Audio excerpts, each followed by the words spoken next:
Times are constantly changing, but it's also about how do we as members and as research staff, as capacity building organizations, look at those changes that are happening and try to influence them as much as we can as well, for the benefit of improving people's lives, because that is really what it's all about.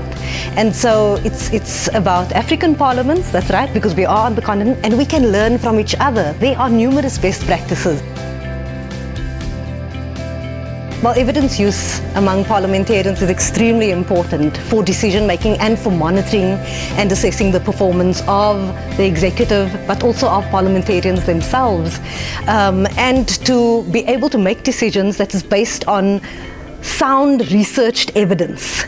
And what's important about that is that it's not just one level of evidence or one type of evidence, but you're drawing on different forms of evidence from different sources of evidence that can give different perspectives. It may be scientific research reports, it may be evaluations, it may also be committee reports or departmental reports, it may also be what we see on the ground.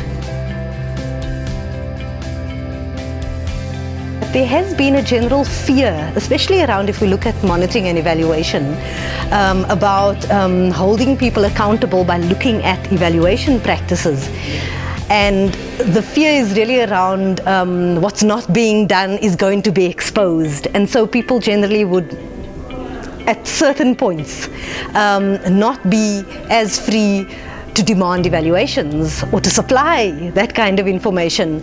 But we think that it's quite important, and we're seeing a growing call or a growing demand for evidence that is sound, that is well researched, that is useful to inform monitoring and oversight and decision making.